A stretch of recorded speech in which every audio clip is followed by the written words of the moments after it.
आप सभी को मेरे नमस्ते और जय हिंद। बीएचयू इन्फोपीडिया पे आप सभी का स्वागत है। तो देखिए सीयूईटी से रिलेटेड आपके लिए कुछ अपडेट है, क्विक अपडेट्स, छोटे-छोटे अपडेट्स, तो आपको एक-एक करके मैं बता देता हूँ। सबसे पहला तो जो आपका सेक्शन 3 यानी जनरल टेस्ट है, उसके अंदर कुछ चेंजेस हुए हैं या कहें कि आपको क्लैरिफाई कर दिया गया है कि किस तरह से कौन-कौन से पोर्शन से आपके कितने क्वेश्चन आएँगे और क्या उसकी मतलब रहेगी, कितना वेटेज रहेगा सभी का, वो चीज़ें हैं। तो देखिए आप सीयूईटी की वेबसाइट पे जाएँगे।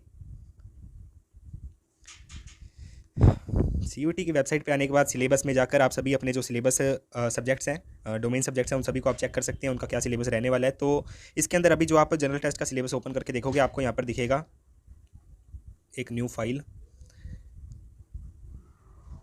ठीक है, जनरल टेस्ट से रिलेटेड है जो सीयूईटी के अंदर पूछा जाएगा सेक्शन 3 के अंदर। इसके अंदर बता रहा है कि there will be one question paper which will have 75 questions out of which 60 question. जैसा कि पहले बताया गया था कि 75 क्वेश्चन आपको दिए जाएंगे और उसमें से आपको जो है 60 क्वेश्चन अटैम्प्ट करने होंगे। अब ये 60 क्वेश्चन किस तरह अटैम्प्ट करने होंगे, इनके कितने सेक्शन रहेंगे, ये सभी चीज़ें यहाँ पे बताई गई है कि आपका जो जनरल टेस्ट होगा उसके अंदर 5 सेक्शंस होंगे, 5 सेक्शंस होंगे और उन सभी 5 सेक्शंस के अंदर से 15-15 क्वेश्चन, 15-15 क्वेश्चन आपको देखने को मिलेंगे, यानी टोटल जो है 75 क्वेश्चन आपको देखने को मिलेंगे। उसमें से आपको जो 60 क्वेश्चन अटैम्प्ट करने हैं वो किस तरह करने हैं, वो आपको ये जो 5 सेक्शन दिए गए हैं, section A, section B, section D, section D और सेक्शन ई, इन 5 सेक्शन में हर किसी में आप मैक्सिमम 12 क्वेश्चन अटैम्प्ट करोगे, यानी 12 का वेटेज रहेगा एक सेक्शन के अंदर। ठीक है, टोटल आप 60 क्वेश्चन अटैम्प्ट करोगे और उसके आपको मार्क्स मिलेंगे। ये 5 सेक्शन कौन कौन से है? पहला है general knowledge and current affairs. ठीक है, जो भी आपकी सामान्य ज्ञान से रिलेटेड चीजें और करंट अफेयर से रिलेटेड यहाँ पे पूछा जाएगा। जनरल एबिलिटी है, न्यूमेरिकल एबिलिटी है, क्वांटिटेटिव रीजनिंग है और लॉजिकल एनालिटिकल रीजनिंग है। जनरल एबिलिटी क्या है? सेक्शन बी के अंदर ये काफी बच्चे पूछ रहे थे। तो एनटीए का अगर आपने पुराने क्वेश्चन देखे हुए हैं तो जनरल एबिलिटी क्या है कि नॉर्मल कुछ भी कॉमन सेंस से रिलेटेड पूछ सकता है। इसके अंदर जनरल नॉलेज भी हो सकती है, कुछ आपके न्यूमेरिकल रिलेटेड भी हो सकता है, कुछ भी हो सकता है। मैं आपको एक सिंपल सी बात बताऊं, अगर आपने बीएचयू का लास्ट ईयर का पेपर देखा हो, कुछ इस तरह के सवाल होते हैं। जैसे कि एक प्रश्न आया था कि आप बस में चढ़े हुए हैं, ठीक है, और कंडक्टर जो है बस का वो आपसे टिकट लेना भूल जाता है या पैसे लेना भूल जाता है, तो उस स्थिति में आप क्या करेंगे। इस तरह की कुछ चीज़ें जो है वो यहाँ पे भी देखने को मिल सकती है। इसके अलावा जनरल नॉलेज वगैरह वो सभी चीज़ें तो रहेंगी। ठीक है, इसके अलावा न्यूमेरिकल एबिलिटी है जो आपकी जनरल मैथ्स होती है उससे रिलेटेड चीज़ें हैं। ठीक है, क्वांटिटेटिव रीजनिंग है, इसके अंदर रीजनिंग के अंदर जो मैथमेटिकल पोर्शन होता है वो सभी चीज़ें यहाँ पे दिखाई गई है। इसके अलावा लॉजिकल एनालिटिकल वर्बल रीजनिंग और नॉन वर्बल रीजनिंग, ये सभी चीज़ें जो है यहाँ पे आपको देखने को मिलेगी। तो ये जनरल टेस्ट का सिलेबस था, अपडेट हुआ है, तो आप इसे अब एनालाइज कर सकते हैं और आपको पता चल जाना चाहिए कि 12-12 क्वेश्चन आपने अटैम्प्ट करने हैं हर सेक्शन में से। ठीक है, इसके अलावा जब आप सीयूईटी की वेबसाइट पे जाएंगे, इलाहाबाद यूनिवर्सिटी से रिलेटेड एक अपडेट है। अपडेट क्या है? अपडेट कुछ भी नहीं है। जो लास्ट टाइम हमने डिस्कस किया था कि इलाहाबाद यूनिवर्सिटी ने खुद आकर जो है एक दे दिया है हमको प्रॉपर कि किस सब्जेक्ट के अंदर क्या क्या हमें करना है, कौन कौन से डोमेन टेस्ट चूज करने हैं, कौन से कोर्स के लिए। तो आप यूनिवर्सिटीज़ वाले ऑप्शन में जाएंगे सीयूईटी वेबसाइट पर, इसमें आप इलाहाबाद यूनिवर्सिटी को ओपन करेंगे। अब यहाँ पर क्या है, थोड़ा सा चेंजेस देखने को मिला है। कहाँ है इलाहाबाद यूनिवर्सिटी? ये रही।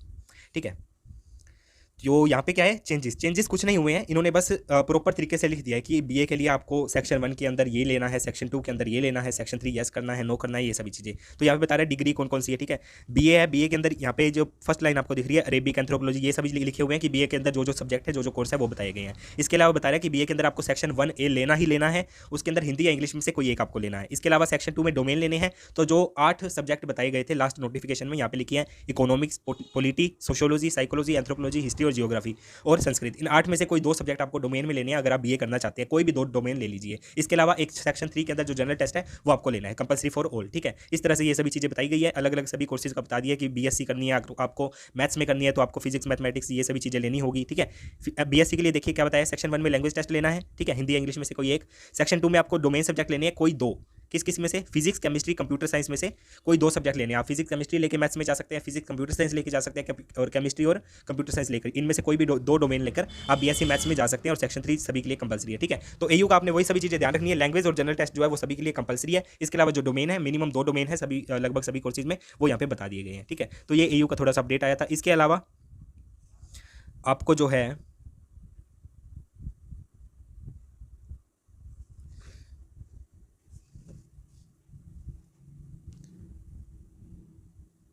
एप्लीकेशन से रिलेटेड अगर आपके कोई भी डाउट होता है तो आप सीधा टेलीग्राम पर आकर हमें मैसेज कर दीजिए। हैंड टू हैंड जो भी आपका सोल्यूशन होगा वो कर दिया जाएगा। एप्लीकेशन अब आप फिल कर लीजिए। अब किसी भी तरह का कोई बदलाव होने वाला बाकी नहीं रहा है, और अब बाकी रहा भी है तो वो होगा नहीं। ठीक है, तो अब आप समय आ चुका है कि आप एप्लीकेशन फिल कर लीजिए। किसी तरह की कोई दिक्कत थी, परेशानी थी, कोई गलत चीज़ भर दी थी आपने इन्फॉर्मेशन, तो वो जो है आप करेक्शन विंडो ओपन होगी 6 मई के बाद में। ठीक है, तो उसमें आप देख सकते हैं। इसके अलावा BHU के सभी कोर्सेज के लिए जो भी एलिजिबिलिटी है वो एज इट इज़ वैसे की वैसी रखी गई है।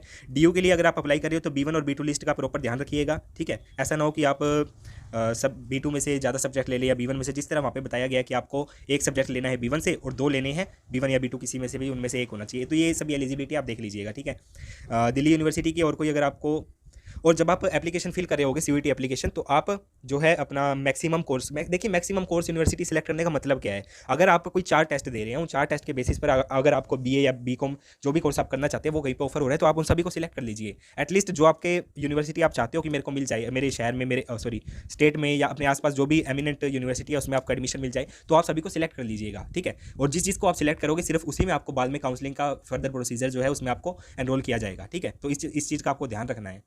चलिए मिलते हैं अगली वीडियो में, तब तक के लिए टाटा बाय बाय। कोई भी अपडेट आएगा तो आपको टेलीग्राम पे बता दिया जाएगा, टेलीग्राम की लिंक डिस्क्रिप्शन बॉक्स में है।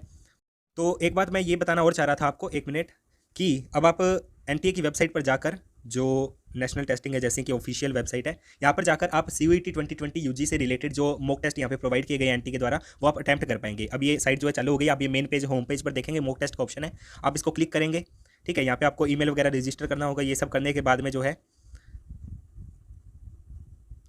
आप स्टार्ट मॉक टेस्ट करेंगे यहाँ पर क्लिक करके, ठीक है। यहाँ पे आपको एग्जाम का नेम मिल जाएगा कि कौन सा एग्जाम आप, जो भी NTA कंडक्ट करवाता है वो सभी यहाँ पे अवेलेबल है। तो यहाँ पे आप CUET को सिलेक्ट कर लीजिएगा। ईयर और मंथ यहाँ पे स्पेसिफाइड कुछ नहीं है, आप सिर्फ ऑल पे सिलेक्ट करिए। और यहाँ पे कुछ एक जैसे accountancy, agriculture, biology, business studies, environment, ये सभी कुछ एक मतलब है जो सब्जेक्ट CUET से रिलेटेड पेपर है, मॉक टेस्ट है, वो यहाँ पे आपको प्रोवाइड किया गया है। तो इनमें से आप कोई भी अगर आप अटैम्प्ट करना चाहते हो तो NTA की वेबसाइट पर आकर खुद को रजिस्टर कर एक ईमेल के थ्रू और जो है आप मॉक टेस्ट लगा सकते हैं। तो यहाँ पे हम लीगल स्टडीज़ का एक लगा कर देख लेते हैं मॉक टेस्ट, ठीक है। लैंग्वेज इंग्लिश आ रही है सभी के लिए। स्टार्ट मॉक टेस्ट पे क्लिक करेंगे आप, तो यहाँ पे आपको इंस्ट्रक्शन मिल जाएगा कि इतना टाइम मिलेगा आपको, और ये सभी साइंस है जो इनका मतलब क्या है। जैसे आप कोई क्वेश्चन अटैम्प्ट कर लेते हो तो उसके नंबर के ऊपर ग्रीन आ जाएगा, या आप कोई छोड़ देते हो तो वहाँ पे रेड आ जाएगा, या फिर कोई आपने देखा कि आप बाद में वापस उस क्वेश्चन पे आना चाहते हो, मार्क कर देते हो, वो सभी चीज़ें यहाँ पे लिखी गई है, ठीक है।